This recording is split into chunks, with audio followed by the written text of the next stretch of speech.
everyone, and I would like to call the Howell Township Council meeting to order.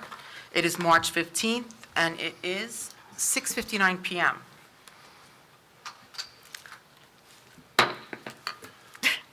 Opening statement. This meeting is being held in accordance with Public Law 1975, Chapter 231, Open Public Meetings Act. Adequate notice has been provided by transmitting the notice of this meeting to the Asbury Park Press, Tri-Town News, and the Star Ledger, by posting it on the bulletin board reserved for such announcements in the Township Municipal Building, and by filing it with the municipal clerk on January 11th, 2022. This agenda is complete to the extent known, and formal action will be taken. Councilman Bonovich? Present. Councilwoman Brennan? I heard she's absent this evening. Yes, ma'am. Councilwoman O'Donnell? Here. Deputy Mayor Richmond? Present. Mayor Berger? Present. I would like to stand for the Pledge of Allegiance, and if we could have a moment of silence for all the people who are suffering in Ukraine and Russia. I pledge allegiance to the flag of The United States of America, and to the republic for which it stands, one nation, under God, indivisible, with liberty and justice for all.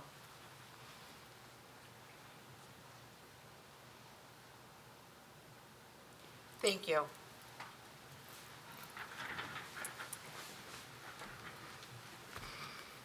May I have a motion to approve the meeting minutes from March 1st, 2022? I'll make the motion to accept the minutes of March 1st, 2022. I will second Regular that. and executive. I'm sorry. Sorry, I second that. Roll call, Councilman Bonovich? Yes. Councilwoman O'Donnell? Yes. Deputy Mayor Richmond? Yes. Mayor Berger? Yes. Okay, this is a new toy, so give me a second, please. At this time, I have the report of all the officials. So I'd like to begin with a couple of things. Spring brush collection is April 4th through May 8th. Go on the Howell Township website, and you could get all the information and make an appointment. And get the information. You need the appointment for the bulk pickup, which is April through October. You can call for an appointment at 732-938-4500 and extension 2450 after March 28th. I'd like to also mention that there is a donation fundraiser for the old schoolhouse, and that runs March through July, July 4th, actually.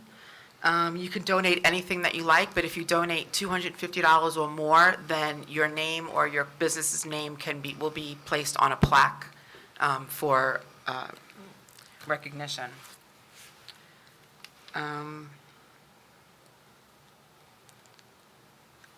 Also, Howell Rebels American Cheerleading Team, the Super Surge Team Force, and the Team Rage won the division championship in Orlando, which is pretty amazing. That's awesome. So I would like to do some, for the next meeting, if we could do proclamations for the cheerleaders. And then we had, in Pop Warner, the Pop Warner Lions Pee Wee Cheer, they took first place in their division, but the Lady Lions Junior Pee Wee took grand champion of their division in Atlantic City. So could we also do proclamations for those ladies as well? That's all I wanted to mention. Councilman Bonovich. Just one brief thing. Following up on our last meeting with the Parks, which was a great meeting. Just following up, a couple of professionals and a township manager, and as far as Matt Howard and Paul Novello, DPW, we've been reaching out to a couple of the little leagues. Tough time getting started for opening day. So we got their totals, and proud to say a lot of it's on the way, or some of it's already there. I talked to Central, and they already received 22 tons of infield mix. Between Howell North, Central, and South, there's 137 tons being delivered. Bluestone, 50 tons.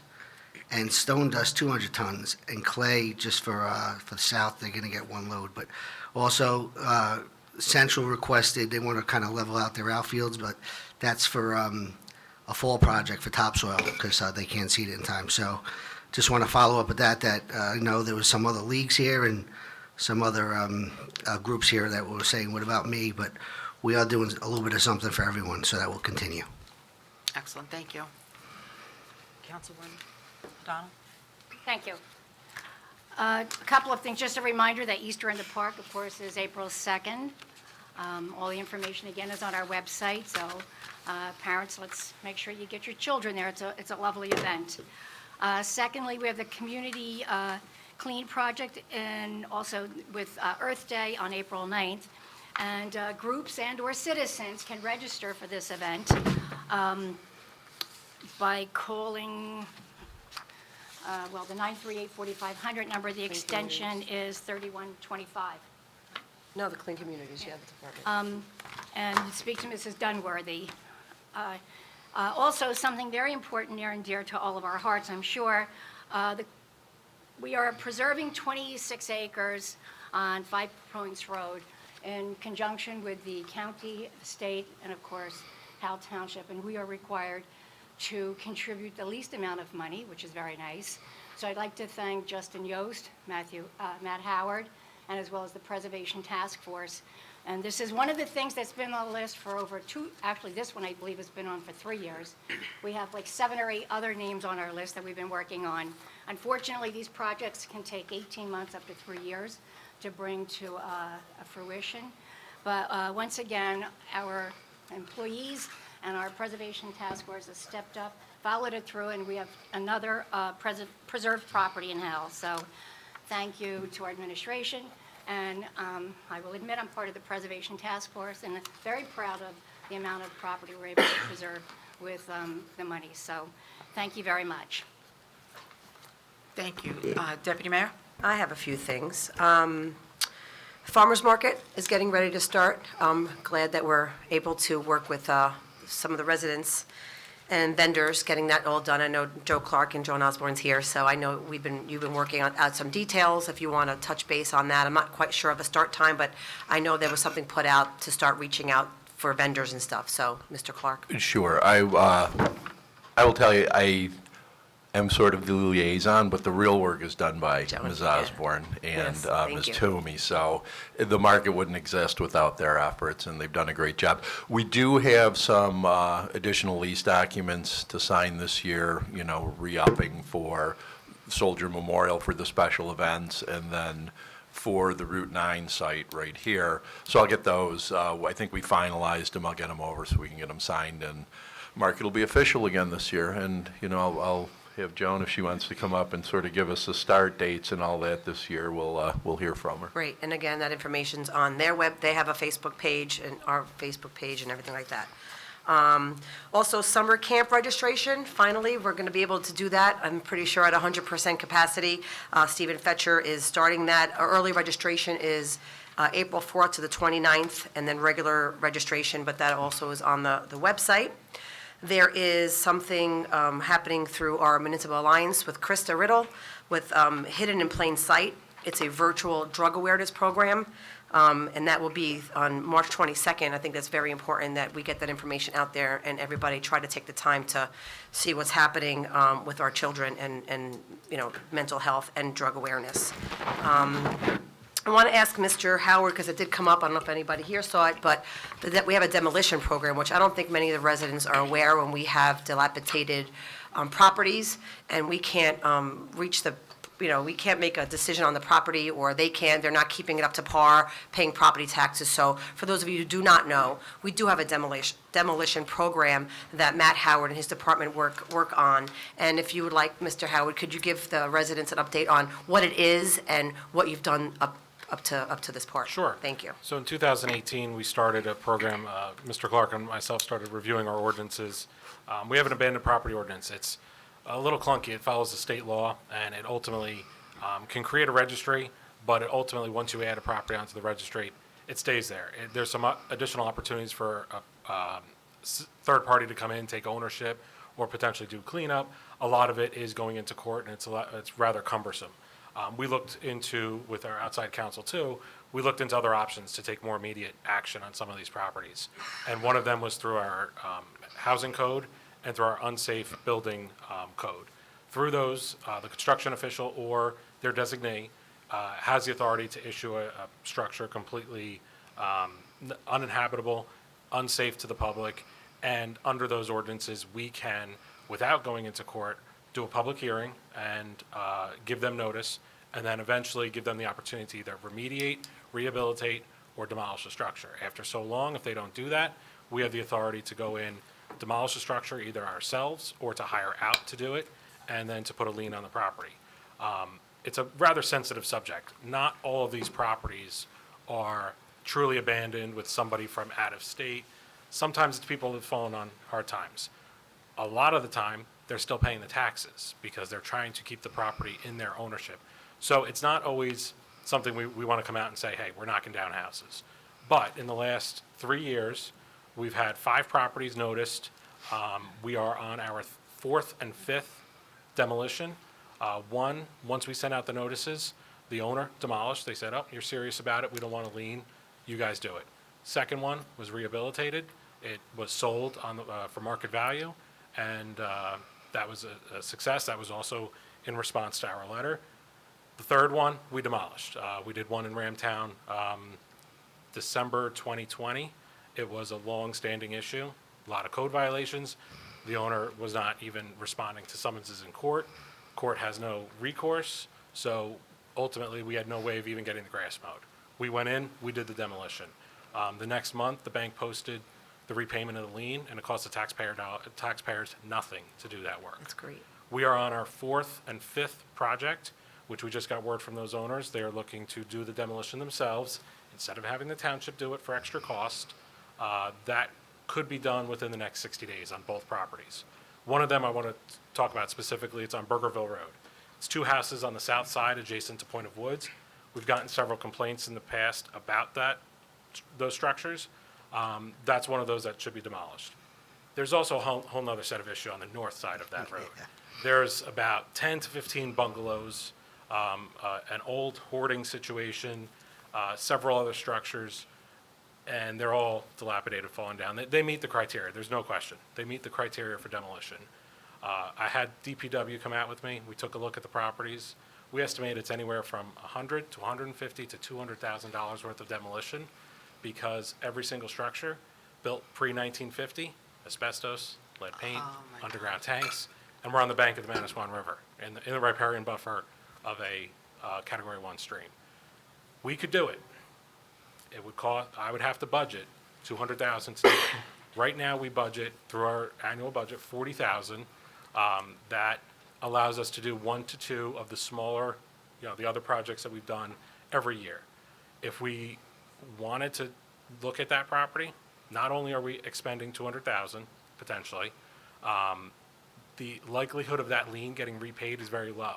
Because of the environmental constraints on the property, there may be no redevelopment possibilities. So, go ahead.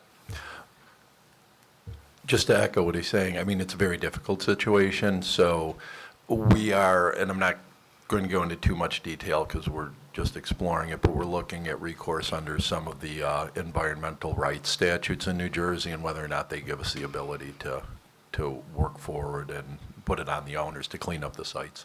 So to wrap that up, we worked through COVID on these demolition projects. We're nearing the end of our first list of 5. When that's done, we know there's more out there. We're going to notice another 5 to 10 property owners. We're going to hold a public hearing, and we're going to get going. It is a relatively slow process because we're not trying to hit the budget. These liens are never a guarantee. So we don't want to do $65,000, $100,000 worth of work and be slow on liens because that will affect the budget. So we're doing 1 to 2 a year, staying within our budget.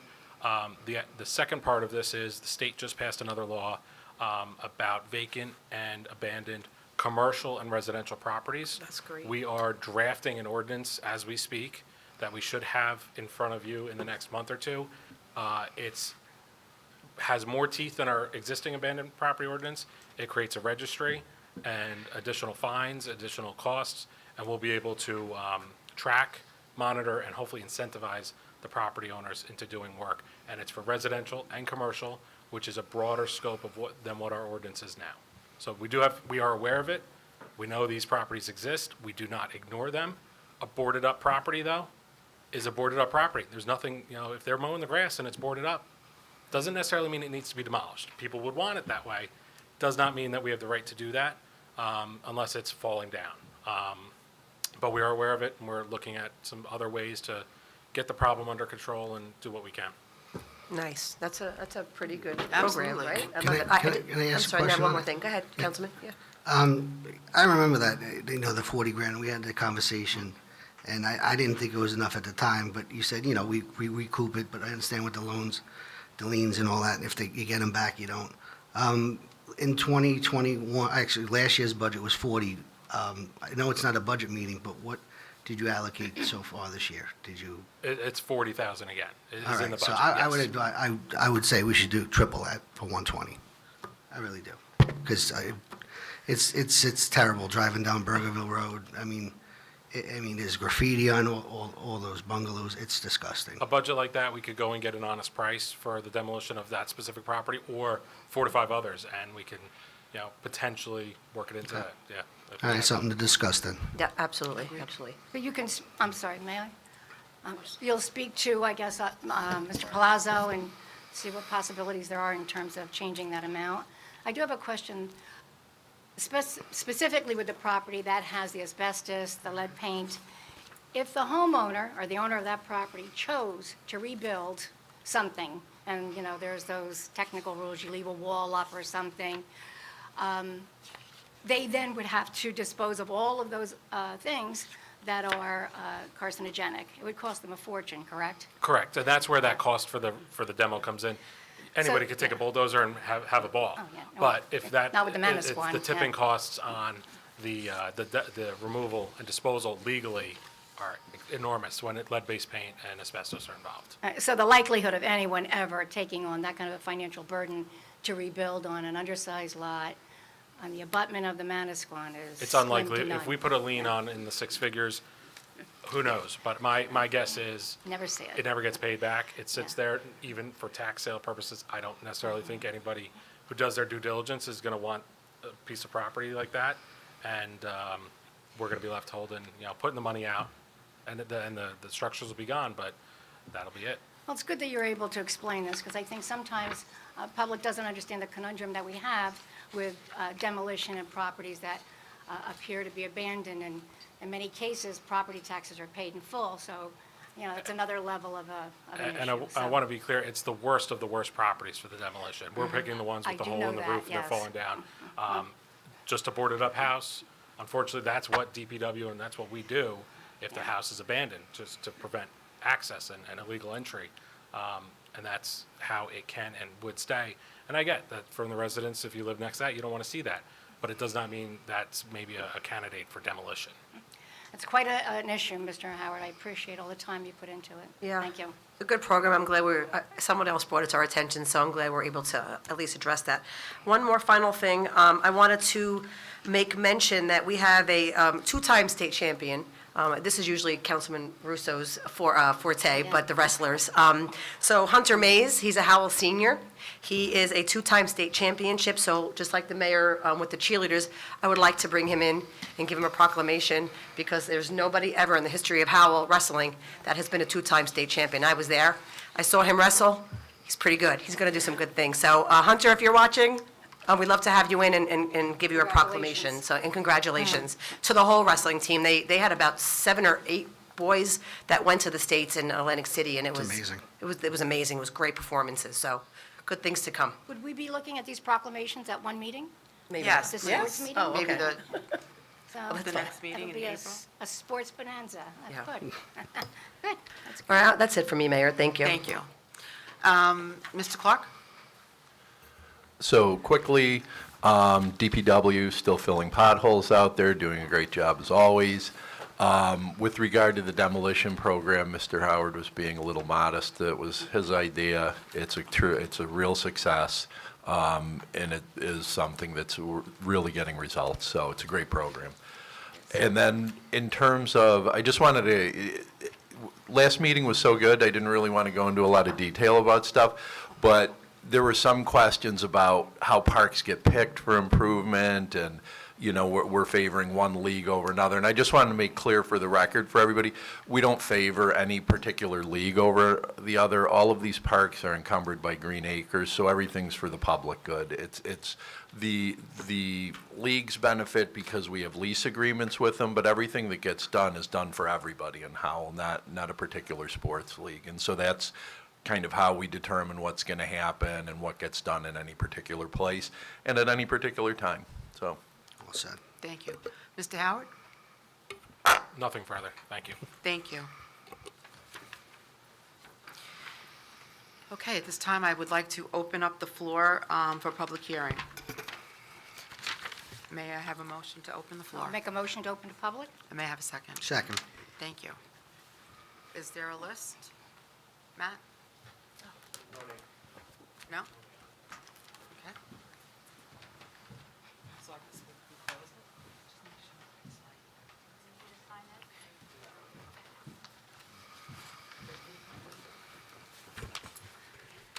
Hi, good evening. Just because you asked me to talk about the farmers market tonight briefly, I wanted to give you those dates and let the public be aware that we intend on opening, rain or shine, on May 15th. We run the market pretty much rain or shine unless we, have a very strong forecast that it's going to be raining all day, because our vendors do like the opportunity to come out. A lot of them prepared a lot of stuff in advance, so we try to be rain or shine. We'll be running May 15th through October 30th. Every Sunday from 10 to 2. We have a harvest market that is actually a rain or shine because it's cold at that time of the year. Nobody wants to be out in the cold rain. November 13th is that date. The rain date would be November 20th. And then a holiday market, which will be on December 11th. And the rain date for that is, or snow date, December 18th.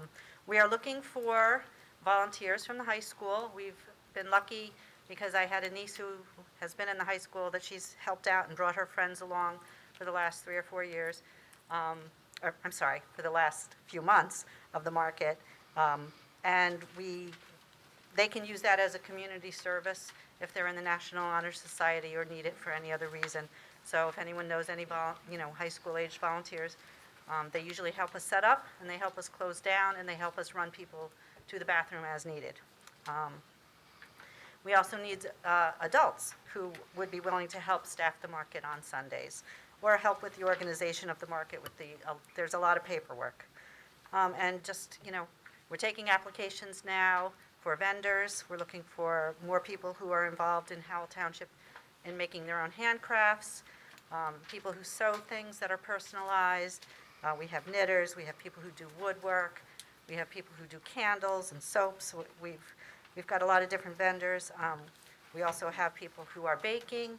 We have craft brewers, craft distillers who come to the market.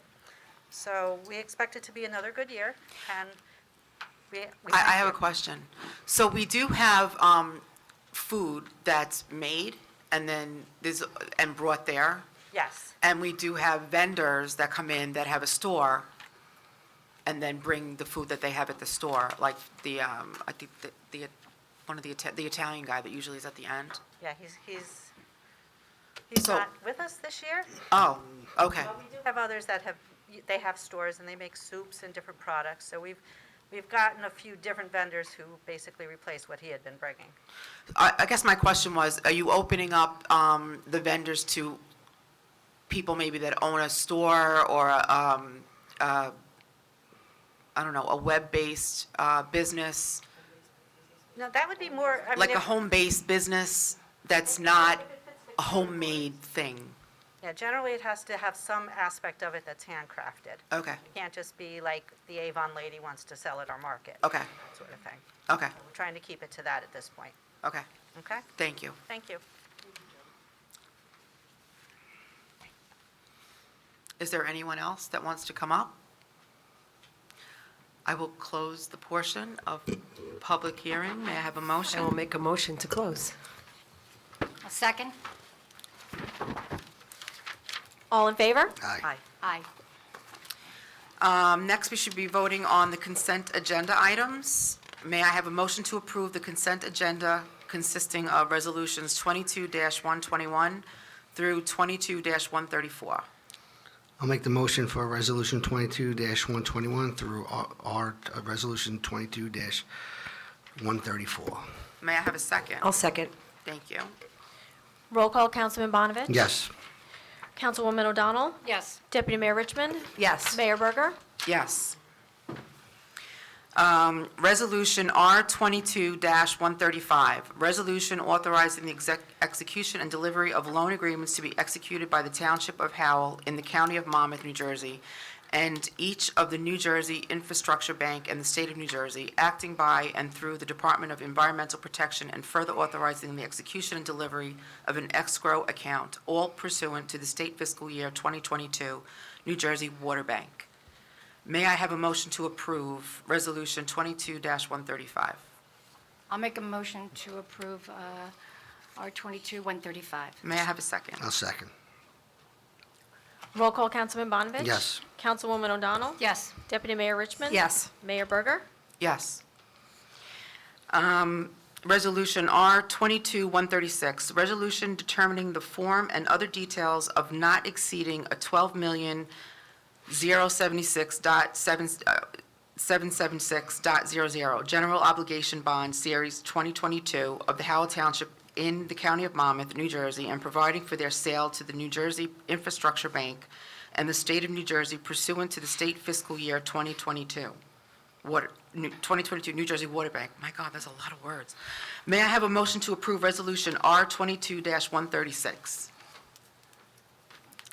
I'll make the motion for Resolution 22-136. I'll second.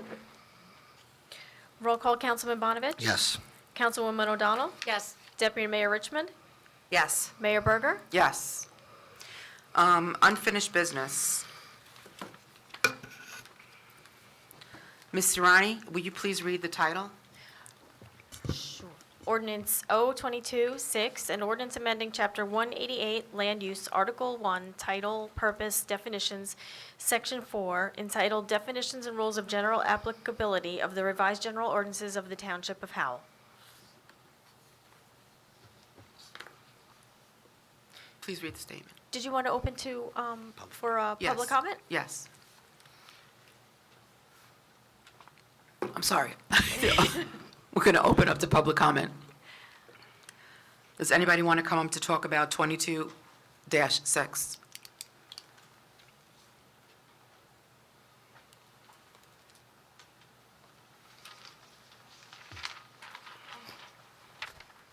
Sorry, I'm the only one coming up today, especially on this one.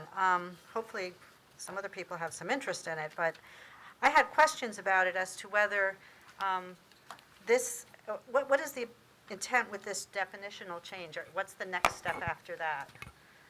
Are you going to change the zoning or the categories of what's a permitted use in various zones based on this new definition? Mr. Howard, please. So right now, changing the definition as the zoning officer gives me something when somebody proposes a use, whether it's to the board and I review it for jurisdiction, depending on what type of variances it needs, or a CCO, change of tenant. Having this definition allows me to pinpoint what the use is. Two of the definitions, warehouse and distribution, are permitted in certain zones in town. One of them, the fulfillment center, is not. So if somebody comes to me with a statement of use that sounds like a fulfillment center, they will not be able to get a permit. They will not be going to the planning board for site plan approval. They would need zoning board approval for a use variance. To speak to the future, we have a master plan element under construction right now. It's almost complete. We'll be going public to the planning board with that document very soon. We'll be doing presentations. So yes, there are additional changes coming. This is a preliminary one. Okay, because that was, one of the issues that, when I was on the Environmental Commission, came up all the time is, who are the intended tenants? And, they may come into the planning board saying, we want to build a warehouse, and they're not going to call it a fulfillment center, but we don't really know what they intend to do until they get Correct. the tenants. And meanwhile, if their intent was to do the fulfillment center type work, and you don't issue them a permit, that's after the fact of the building. Right, but that's one tenant. We can't specify who the tenant can be. We can specify the use. And what they're doing is when they come to the board, they're getting an approval for a warehouse, a storage warehouse, a distribution center. If somebody comes in wanting to do e-commerce, or Amazon comes in and they describe to me, even without using the buzzwords, but it's the last mile facility. Hey, we take in bulk products. We're going to separate them out one by one. People are going to place orders to us. We're going to put them on a small van, so you got no truck traffic, small van. We're going to go all over. I'm going to say, okay, I know what that is. It's a fulfillment center. You're not permitted. And then they have to find a different tenant. Yes, the building's there if it's built. Right. But when they're building those sites, they know who they're going for, and they know what their limitations on the approval are going to be. Okay, so you believe that that will address them, that they won't build a building that they think is going to not be usable for them because they won't get a permit for If that? they're going through the process of the planning board, both the planning and zoning board take extensive testimony on the operation of the business. If they are hearing something that sounds like a fulfillment center, they're going to say, okay, let's take a step back because that's not what's really being proposed here. But to Joan's point, if they just build the building and they don't have a tenant, because I've heard that many a time, and then the tenant comes in after the fact, how is that? They need approval from me to come in as the tenant. So you can build the Okay. building, it's a certificate of continued occupancy. Every commercial property, either change of tenancy or new ownership or new build, that first tenant has to come to us and get permits through the building department and land use. On the first check, I get a statement of use. If it doesn't match what the approval's for, I also check all the conditions of the approval. I read through the resolution. I'll double check the site plan, make sure that the site's in good condition. If all that stuff's not there, or it's a fulfillment center when a warehouse is proposed, they don't get the approval from me. Okay. Okay, Thank you. and I like that, but at the end of the day, if we have a building that's empty with a guy who just spent a few $1 million building it, and nobody else is going in there, is it going to be easy to keep telling them, no, you can't? Yes, that's my job, absolutely, keep saying no, and if they are adamant on that fulfillment use or any other use, the answer is go back to the board. You have to go for a secondary approval, and you might get an approval. They're not likely to build multi-million-dollar sites and let them sit. They either have tenants, and right now, all the uses we are getting, the statements of use that I am reviewing, they're for storage warehouses. That is the big boom still. Okay. Hey, Ms. Osborne, 1 second, I want to follow up with that. We're doing this today, and it's going to be, if it does pass, takes 20 days. Just, I guess the big question is fulfillment. So has there been any applications today No. in front of us? The big warehouses that are coming to the board, they are not fulfillment centers. Nobody has come in and said they're e-commerce fulfillment, last Gotcha. mile facility. If I got that in for a CCO, I haven't yet. Frankly, I would probably have reached out to our planners and our attorneys and kind of weighed the differences. Okay. But I haven't gotten it, and then if we do in the next 20 days, we'll cross that bridge. But there's a strong argument that right now, under the current even ordinance with warehouse distribution, it's not permitted. Thank you. Yeah, I just want to be clear, I think a lot of the people in the town are upset about warehouses too, not just potentially fulfillment centers, because they're taking up a lot of trees out of places that we would like to stay or see staying as treed properties, and they're taking them all out. I mean, is there anything else that's being looked at as far as limiting the size on a particular property if it's a warehouse? So nothing right now is off the table, right? We're looking at the history of Howell. It's sort of a patchwork zoning, and we have to sort of fix now what's happened over the past 30, 40, 50 years. And, 20 years ago, if I would have talked to you about what's a warehouse, Amazon didn't really exist yet, and we would have all had in our mind this common thing. And over the past 20 years, it's broken down into ever finer gradations, and we have to deal with that. So that's where we are in 2022. So yes, we are looking at the appropriateness of various zones. We're looking at the appropriateness of various uses, various sizes. Nothing is off the table, and it's all going to be addressed starting very shortly once the land use element and the circulation plan element get in front of the master plan subcommittee. I mean, I won't go into a whole big thing about the importance of ratables. We all understand that that's, money is what keeps the town going. It's what keeps the schools going. So we have to balance that necessity against where's an appropriate place for it. And there are some places in town where it may not be as controversial if we say, look, this is probably a good place for a distribution center, and we have that definition. Or this is a good place for a warehouse, and we have that definition. Or even, if we look at it, this is a reasonable place for fulfillment centers. So, like I said, nothing's off the table, but it all depends kind of on the contours of the land and what's going on in the area and what the master plan, both the land use and the circulation plan element, will support. It's a process, and it's going to be a lot of heavy lifting, and it's going to get started very, very soon. So the circulation plan is going to identify roads that you potentially are going to try to zone so that they don't have warehouses on them? Well, both, right? You can look at certain roads and say, all right, well, that's the type of road that could bear, enhanced traffic. This is not the type of road that can. So it's a number of different factors. So that is going to be released to the public before, not like the day before, it's going to get voted on at the planning board?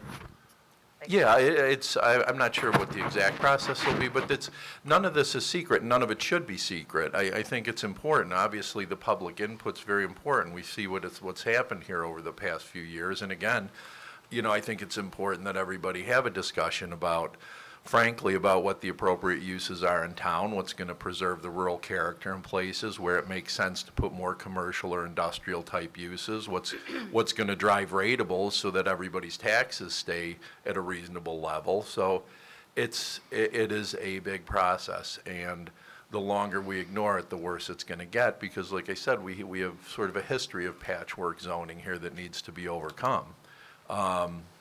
And it's a team effort. And I hope they also look at, the areas that are environmentally sensitive and near rivers. That's absolutely the case. Of course. And, we're working with the Shade Tree Commission potentially on drafting a heritage tree type ordinance and things like this. So there's a lot of different moving parts. It's not just like it goes to master plan and tomorrow there's factories spewing smog and there's a lot of considerations, not the least of which is the importance of maintaining a community feel for people here.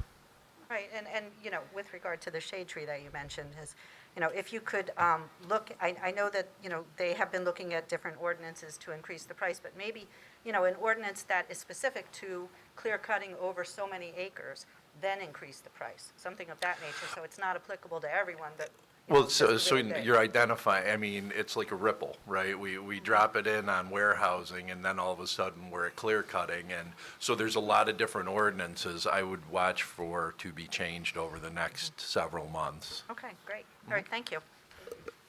Thank you. Is there anyone else?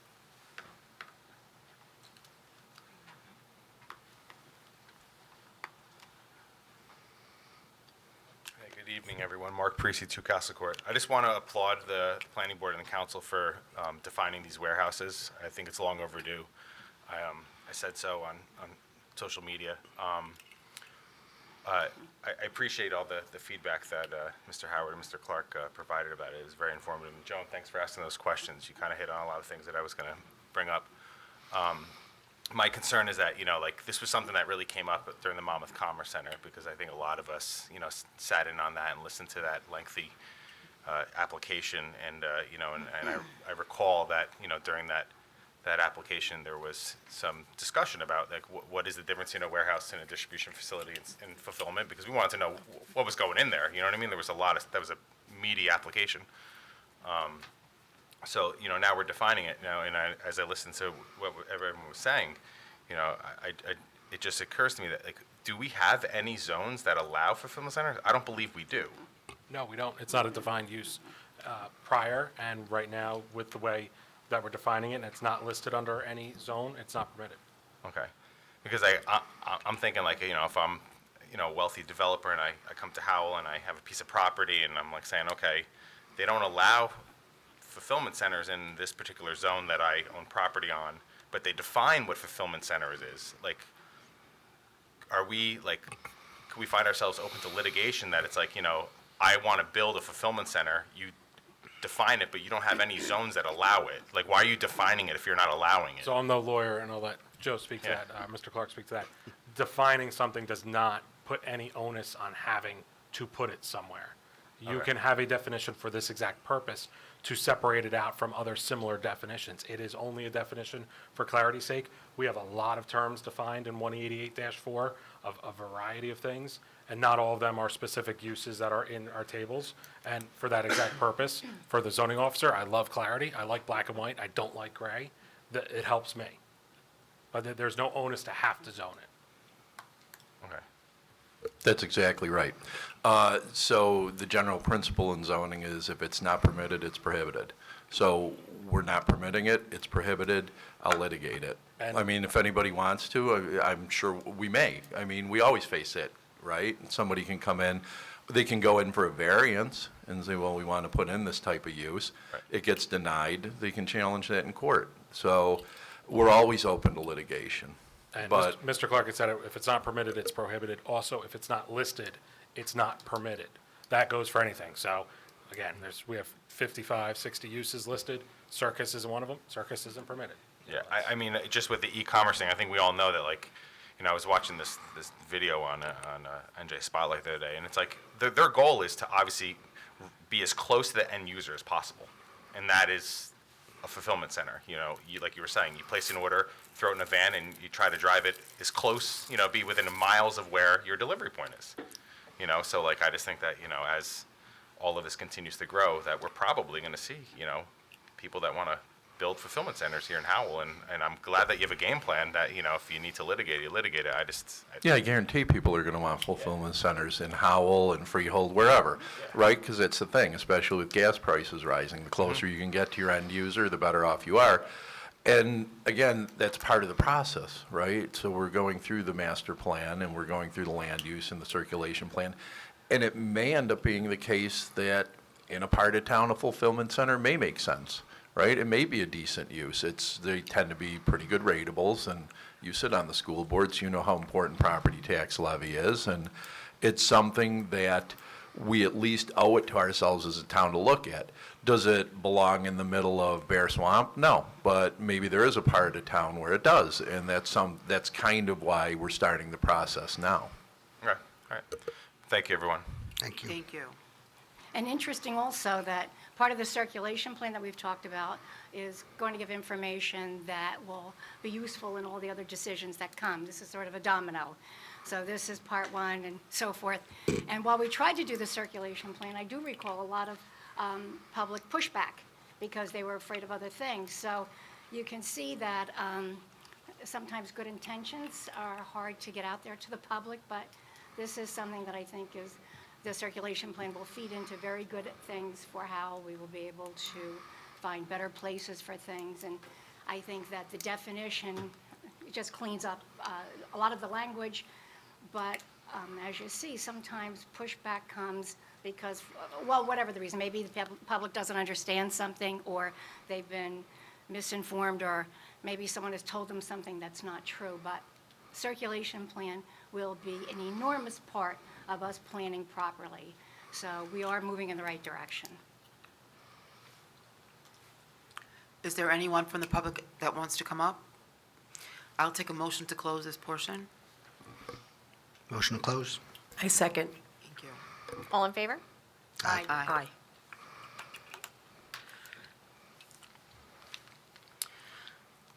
Okay, introduction of ordinances. Excuse me, Mayor, did you want We're to gonna go vote. ahead and vote on? Oh, I'm sorry. Yeah, I'll make the motion for ordinance 22-6. I'll second that. Roll call, Councilman Bonovich? Yes. Councilwoman O'Donnell? Yes. Deputy Mayor Richmond? Yes. Mayor Berger? Yes. Introduction of ordinances. Ms. Siriani? Ordinance O-22-7, an ordinance of the Township of Howell amending Chapter 188, Article 11, Conditional Uses, Section 98.4, entitled Gasoline Station and Convenience Center of the Revised General Ordinances of the Township of Howell. May I have a motion to introduce ordinance 22-7? I'll make a motion. May I have a second? I'll second. Roll call, Councilman Bonovich? Yes. Councilwoman O'Donnell? Yes. Deputy Mayor Richmond? Yes. Mayor Berger? Yes. Is there any further information that needs to be forwarded to the public? Nope. No. Our next meeting date is Tuesday, April 5th, 2020. Executive session, 6 PM, regular session, 7 PM.